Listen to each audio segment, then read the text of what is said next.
What is up, everybody? Enderheart here, back with Flowey is Not a Good Life Coach. Today we are going to be reading Chapter 8, Wash Your Hearts.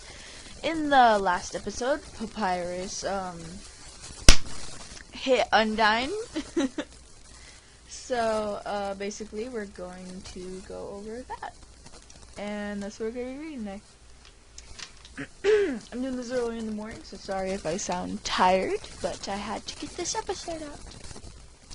Undyne hit the ground at an angle, tumbling over and over until she struck the wall of her house. She landed in a senseless heap.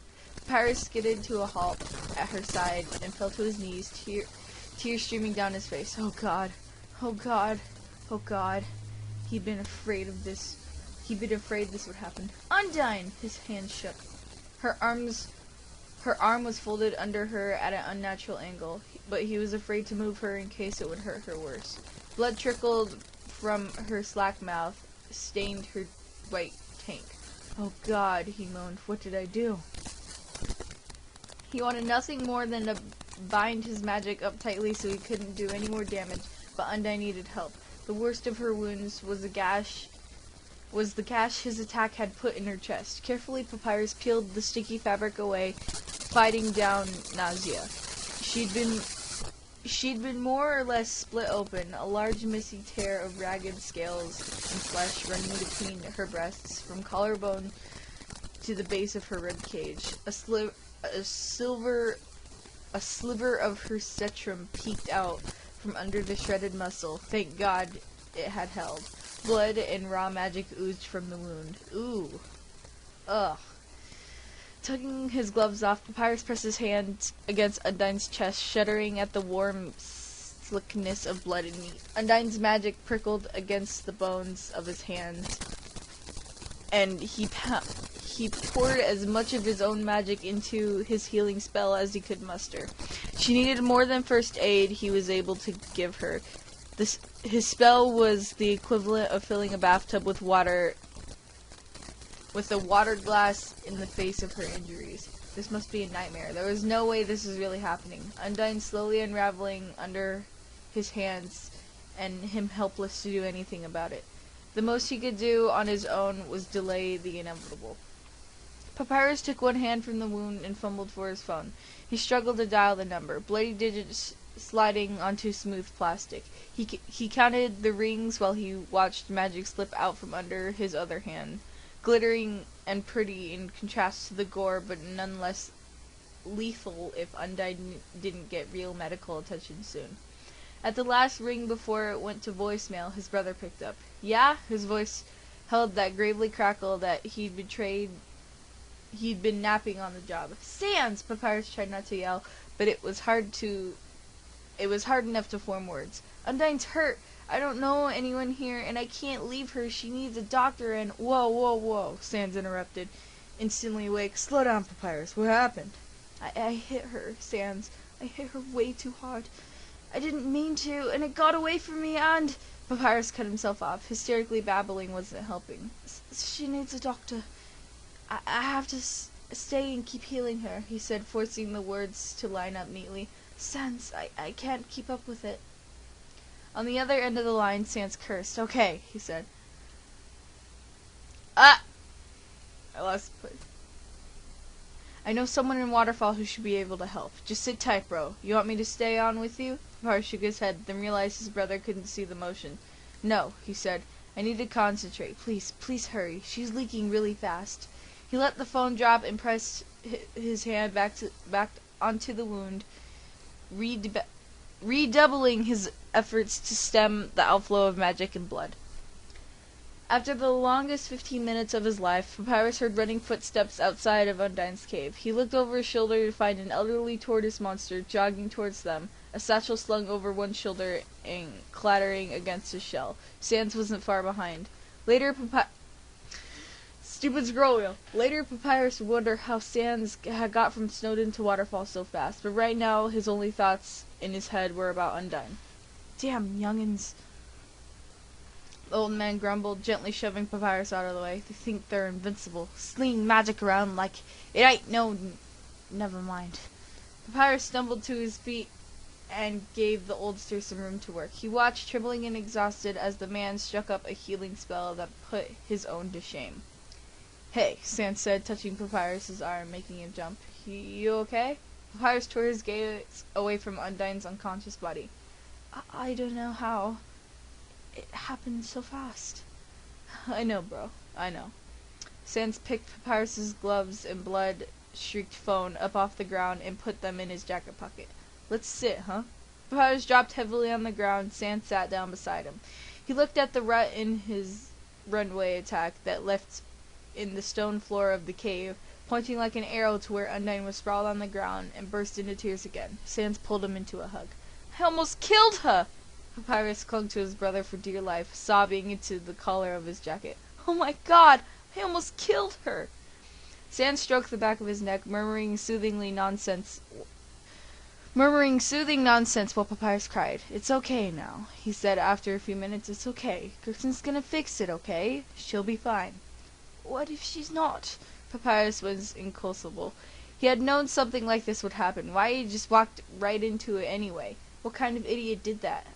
I should have, he stammered, hiccuping. I'm so stupid." "No, you're not," Sam said firmly. A sudden thought hit Papyrus. One more small, stupid thing. "Oh no," he said, letting go of his brother. I'm getting blood on your jacket." "I don't care about the stupid jacket." Sans pulled back, gripping Papyrus's shoulders. His face was stern. "I care about you. What happened?" Papyrus took a few shaky breaths. "We were sparring," he said, when he pulled himself together sufficiently to talk without crying. He gestured helplessly to the rut in the stone. "My attack misfired." His voice quavered just thinking about it. The sight of Undyne crumpled on the ground would stay with him forever. He'd done that. "Wow," Sans said, sounding more concerned than anything. "And that?" He pointed to the crack in the far wall. "Earlier this week," Papyrus said miserably. After a lengthy pause, Sans said quietly, "And your arm?" Papyrus rubbed at the healed bones distractedly. "Recoil," he lied. Sans' frown deepened. "How long has this been going on?" Papyrus shrugged. Horror was edging into the numbness. He was too tired. "Weeks," he said. "It doesn't happen all the time." Sans hummed thoughtfully, putting two and two together. Well, putting two and another two together. "So," he said, "when you're skiving off on your night shift, you're trying to figure out..." He waved an arm at the scars in the rock. "This?" Papyrus nodded. That wasn't a lie. Not really. He was trying to rein in his magic. It was just... It was just difficult when most of his attention was focused on staying alive. "I could see why you didn't want the teen sniffling around that hill, then." The old man, Gerson, touched Papyrus's shoulder. Papyrus hadn't noticed him move and flinched under the scaly hand. "Easy, son," Gerson said, not unkindly. "Help me get her inside, won't you? I'm not as strong as I used to be." Papyrus nodded weakly and stood. Undyne was still out, but she was more or less whole. Dried blood matted her hair and caked her lips, and her tank was beyond saving. Other than that, and the dressing Gerson had wrapped around her chest, there was little sign of how badly off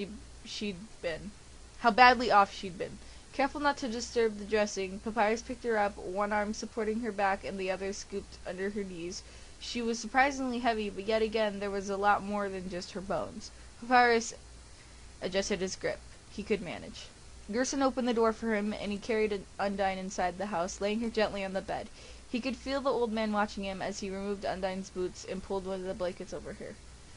"Thank you for coming so quickly," Papyrus said, feeling like he should say something. "You saved her."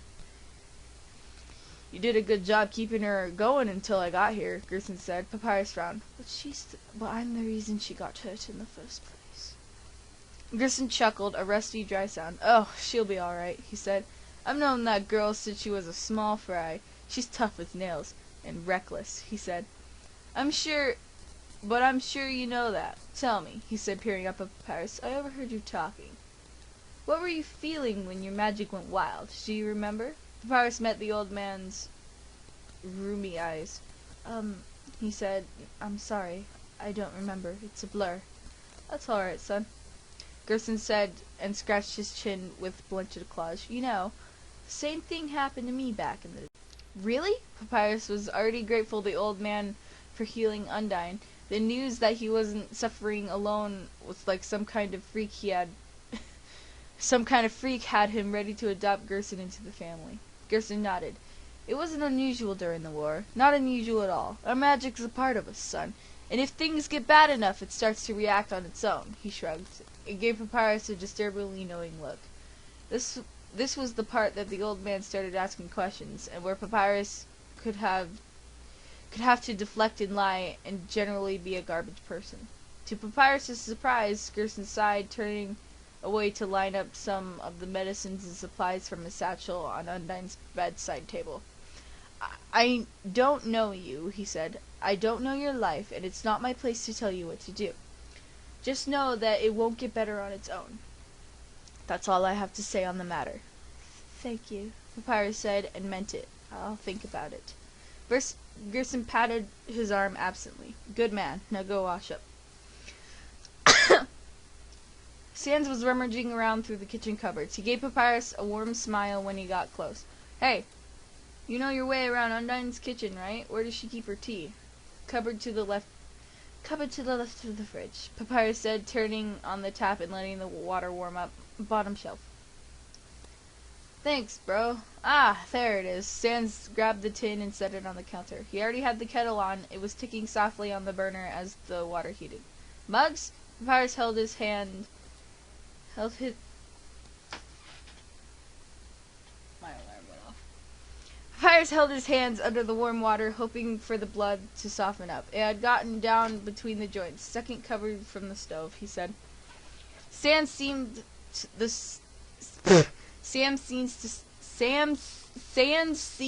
sense the fog Papyrus was in, and kindly wasn't trying to pull him out of it. The questions required just enough thought to keep him from getting totally lost and no more. Ah. The blood flaked off reclusantly, even with soap. The bones of Papyrus's hands felt smooth, but there were plenty of tiny grooves and nicks from where liquid could get good and stuck once it dried. He wanted nothing more than to take the vegetable brush and scrub it all off, but that would ruin the brush. Between the cave wall and the floor, the training dummy, and Undyne herself, Papyrus was of the mind that he ruined enough of her things. Ah, what? Sans glared down at the tea tin. Loose leaf? I wouldn't have pegged Undyne for a tea snob. Papyrus shut the water off, dried his hands, and grabbed the teapot off the top of the fridge. Thanks, bro, he said. Sans took the teapot from him and dropped some tea leaves in it. Oh, bum china, he said. Aren't we fancy? He glanced at Papyrus, but didn't comment on the total lack of reaction. While the tea steeped, Sans dug Papyrus's gloves and phone out of his pocket and handed them over to him.